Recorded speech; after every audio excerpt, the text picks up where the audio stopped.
신스볼입니다. 가산합성 네 번째 시간이고요. 지난번엔 여기까지 만들어 봤었죠. 가산합성으로 로우 패스 필터를 모방해봤습니다. 오늘은 오실레이터 하나를 더 사용해서 필터의 두 번째 파라미터를 모방해보겠습니다. 그건 바로 레조넌스죠. 지난번에 웨이브테이블에서 필터의 모양을 직접 그리는 느낌이었다면 이번엔 레조넌스의 모양을 직접 그리는 느낌이라고 생각하시면 되겠네요. 그래서 내용 자체는 쉽습니다만 이걸 해내려면 제 채널에서 아직 해설한 적 없는 개념이 하나 더 필요합니다. 매크로라는 개념이죠. 왠지 이름이 어렵게 느껴질 수도 있겠지만 어려운 개념은 아니에요. 제가 이 매크로 노브를 여기에도 걸고 여기에도 걸었을 때 파란 핸들을 잡고 드래그하면 방향이 바뀌죠. 이제 이 두 개 노브는 매크로 노브를 돌림에 따라서 제가 지정한 방향대로 제가 지정한 만큼만 움직입니다. 이렇게 하나의 노브를 통해서 다수의 파라미터를 제어할 수 있는 것이 매크로 노브입니다. 참고로 이 왼쪽과 오른쪽 범위가 다르죠? 왼쪽은 유니폴라이고 오른쪽은 바이폴라인 상태입니다. 만약 이것을 바꾸고 싶다면 Alt하고 Shift를 누른 채로 이 파란색 핸들을 클릭해주면 바이폴라와 유니폴라를 왔다 갔다 할 수 있습니다. 아니면 매트릭스 탭에 들어가셔서 직접 바꾸셔도 됩니다.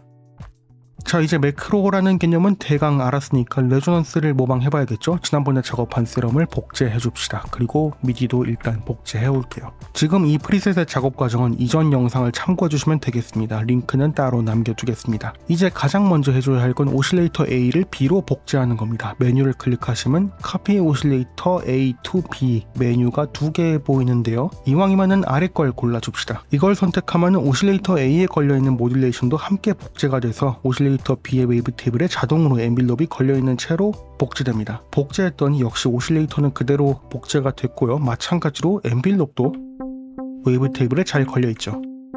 이제 오실레이터 A와 B는 완전히 동일한 상태가 되었습니다. 이제 오실레이터 B를 그려줘야겠죠. 일단 웨이브 테이블에 걸린 모듈레이터는 바이패스 해줍시다. 바이패스하면 다시 활성화하기 전까지 모듈레이터가 동작하지 않게 됩니다.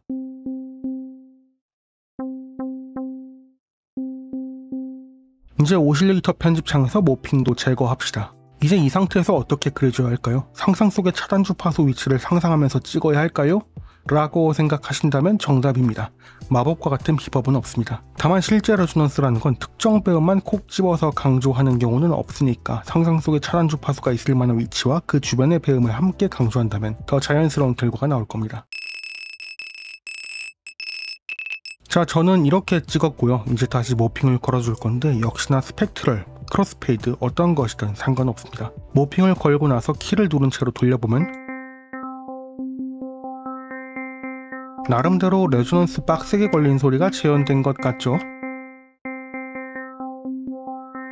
그렇게 해서 오실레이터 A는 레조넌스가 없는 소리, 그리고 오실레이터 B는 레조넌스가 있는 소리가 되었는데 여기까지 하면 완전하지 않죠. 이 매크로 노브를 이용해서 레조넌스 노브를 돌려서 원하는 만큼 차단 주파수를 강조하는 느낌조차도 재현해 보겠습니다. 어떻게 하면 될까요? 매크로 노브를 돌리는 정도에 따라서 오실레이터 A와 B의 출력을 조절해주면 되겠죠? 이것도 역시나 특별한 방법이라는 건 없습니다. 매크로 타입을 유니폴라로 할 것이냐 바이폴라로 할 것이냐 어떤 것이든 상관은 없지만 유니폴라가 더 강의를 이야기한 직관적이기 때문에 유니폴라로 걸어보죠. 제가 원하는 것은 매크로 노브를 돌림에 따라서 오실레이터 A의 출력은 내려가고 B의 출력은 올라오는 겁니다. 그렇게 한다면 레조넌스가 걸리는 듯한 연출이 만들어지겠죠. 먼저 오실레이터 A는 다시 켜주고 바이패스 했었던 모듈레이터도 다시 켜주겠습니다.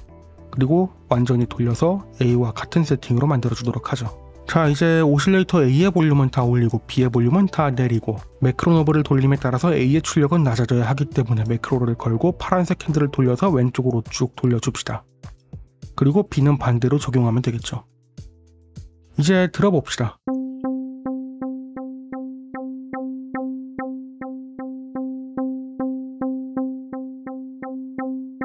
우리가 원하는 대로 필터를 쓰지 않고도 로우 패스와 레조넌스까지 재현해냈습니다. 이 매크로 노브에는 이름을 지어줄 수 있거든요. 이름도 지어주죠. 레조넌스.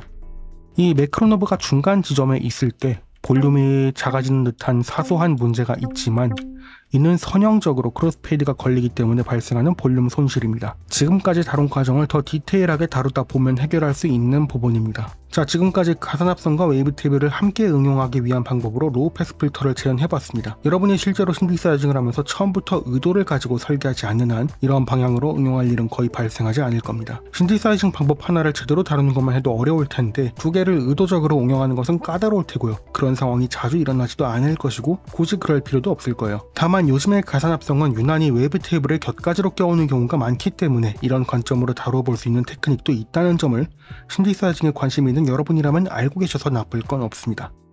신스브루였습니다.